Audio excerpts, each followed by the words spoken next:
Hey pretty girls, how you doing? It's me, Miss Ruby, about to show you how I installed my own sew-in weave from home and achieved this natural finish. Make sure you subscribe, make requests, and comment below to get the most from my channel because I know a lot about extensions and I am here to teach.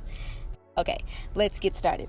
First, I braided down my foundation. I usually use synthetic hair to add in order to make the braids tight and sturdy, but this time I braided it using the hair off of the weft because it's not as dry as the synthetic hair, which is actually a fiber, and I've heard that it's healthier. So I cut it off the weft and proceeded as such. Now I'm doing a middle part sew-in and only leaving the top out to cover the tracks. So it's important that with any weave to have anchor braids on top and around the perimeter that are small and neat because these are the most important for achieving flatness. I like to be safe and make 2 cornrows on each side on the top before I start my beehive, and that's how I avoid bulkiness. People often wonder how I do my own hair in braids and weaves, and I tell them using 2 to 3 mirrors at a time. I usually sit on the counter and open the medicine cabinet actually to use that mirror, but for the sake of this video I'll show you how I do it with a handheld mirror. Boom, moving on. Usually I leave the sides out for a versatile sew-in, which means I won't braid them down, but this time I just wanted to braid it all down underneath so I don't have to constantly flat iron my edges or put product on them to lay them down and blend them with the weave hair. So I did a perimeter braid on each side of my head, then proceeded with a beehive in the middle, which is basically one long cornrow that's parted in an ongoing circle and ending in the middle of my head. When I do other clients' hair, I make sure that the braids are much smaller than this, but it's too much to do on my own, so you know, I just did this. But since my hair is thin, once I covered it with the net, it was still super flat.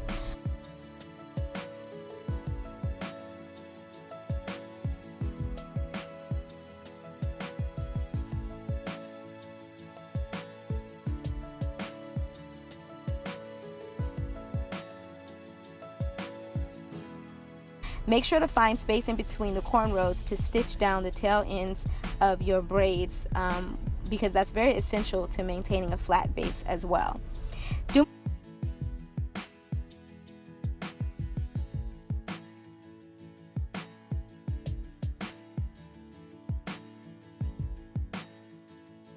Before the net though, I added oil to my scalp, which is also super important. I don't know how many clients I've had complain that they hate how dry their hair is in weaves, and while it isn't good to add too much oil or products to your hair when getting a weave, a little oil on the scalp will do more help than harm, trust me.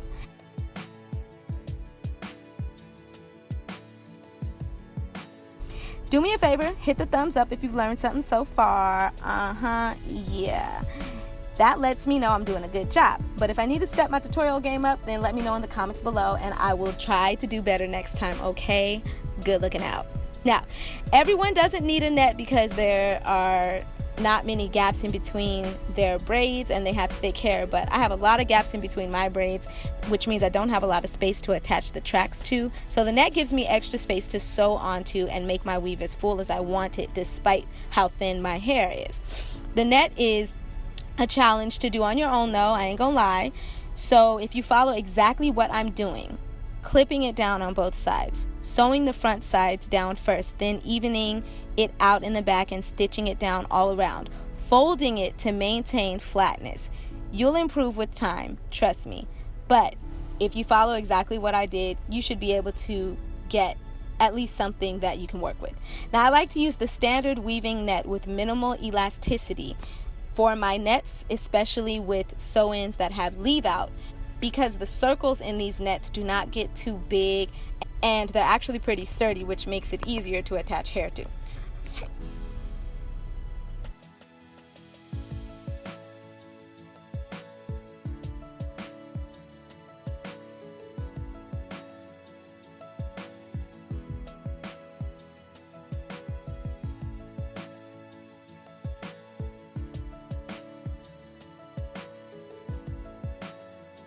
And that's my foundation, flat and secure. Time to sew in my weave. Now I got this hair from a supplier asking me to review the hair. And while the hair was pretty and long, it turned out not to be as good as it was promoted to be. So I won't list the supplier's name after all. But I did use this hair anyways for this tutorial. I used an 18-inch and a 16-inch bundle of deep wave and doubled the wefts in the back. Now, doubling the wefts allows you to move faster and or fit more hair on the head all together. So I started out by pulling the thread through the wefts, then stitching them through my bottom braid. I have another video on my channel where I'm installing someone else's weave, and on that video I discussed the method of stitching the wefts down in more detail. But basically, I'm looping the thread through the braid and around the weft 3 to 4 times, and then doing a stitch where I push the needle through the weft on the 4th or 5th stitch and knotting it as such. This helps to keep the tracks in. You'll understand what I mean when you do it yourself. I do a lot more feeling than looking with installing my own weaves, feeling for flatness, feeling for the braid itself to stitch onto, feeling for distance. It doesn't have to be perfect, but it does need to be secure and flat. So avoid little bubbles in, the stitching. Avoid leaving too much distance in between each stitch. Try to be very consistent.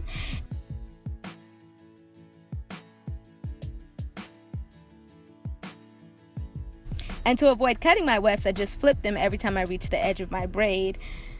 And I help myself out by clipping the tracks down with each row. Now, as I move up, I began using single wefts and cutting them on the ends. Some people flip the whole way through, but I'm a believer that cutting the tracks on top make for a much flatter finish. The reason I stress flatness and neatness is because that's how girls achieve the most realistic feeling and looking sew-ins. My clients love my weaves because they can wear them so long and they look so natural. So I'm just sharing with you what I know.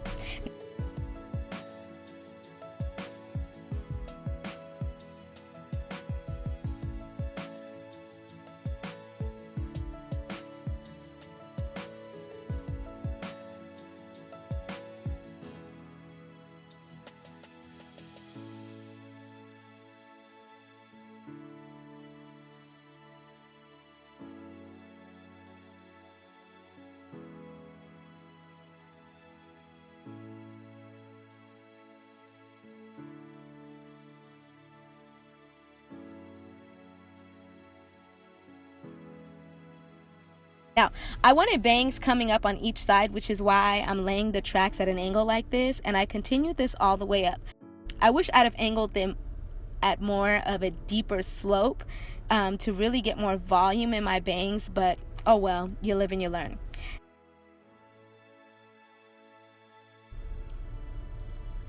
Now, I ended up having to stop doing my hair and leave for a little while, actually for the rest of the day. So my weave was not finished, but I did get high up enough to take my leave out and just kind of like lay it down and put a hat on. That's what I did. So far, so good. But when I came back to finish the next day, I noticed that the hair was already tangling, which is why I said it was not a good quality of hair. And that's a bad sign. It usually happens to hair that's not 100% virgin, which is another reason I'm not listing this supplier. I did make it work for this video though. So making sure I laid the tracks evenly from end to end, moving up, and laying the second to last track at an angle just underneath the top track was essential in achieving the bangs I wanted. If you want your style to look exactly like this, just try to follow exactly what I'm doing, okay?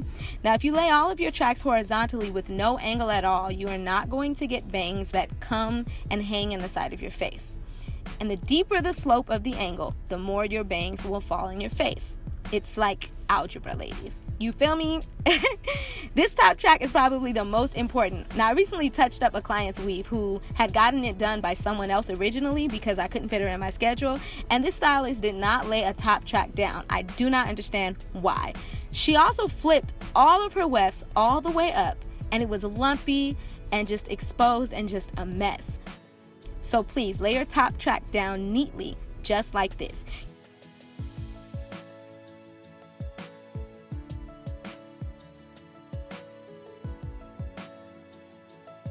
You should be able to part and flat iron your leave out on top and lay it flat on top of your weave, looking and feeling natural if you follow all the steps I just gave you.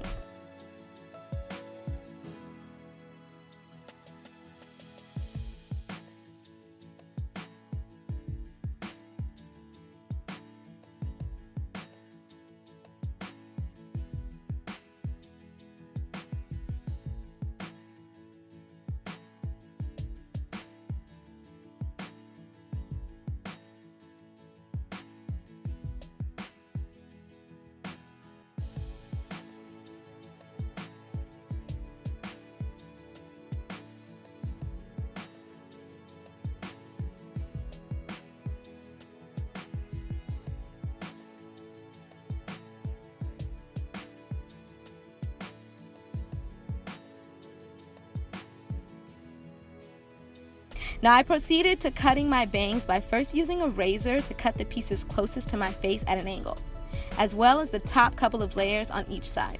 My shortest layer on top was aligned with the length of my natural leave-out hair and angled from there. I highly recommend blending your natural length with the length of the weave by layering and angling, so some of the length changes are gradual instead of having just one short 2 to 6 inches of your natural hair starkly contrasting with the 16-inch weave you just put in.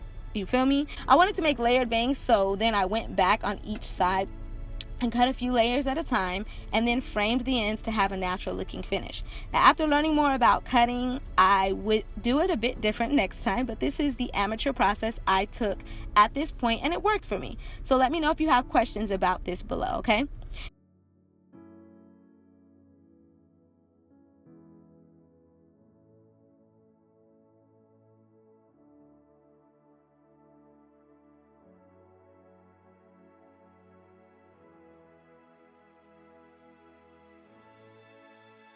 Using the flat iron to bump my bangs, I grabbed one horizontal layer at a time, added a little spritz, grabbed about 2 inches thick each section moving up, gripped the hair in the flat iron, and pulled it backwards while rounding out the flat iron as such. You see what I mean? Anyway, I messed with it a little bit until it worked. It's harder doing it on yourself than it is doing it on someone else, so you might have to play with it a little bit, but eventually it should work out. And there you have it, my full sew-in weave from home. I was so happy with this outcome and wore it for a month, even though the hair was kind of crappy. I made it work, and I'd have kept it in longer if the quality of the hair was better. Anyways, thanks for sharing this with anyone who you believe can learn from it, and I will see you guys on the next video. God bless you, and remember, be you, love you, and make it all beautiful. Mwah.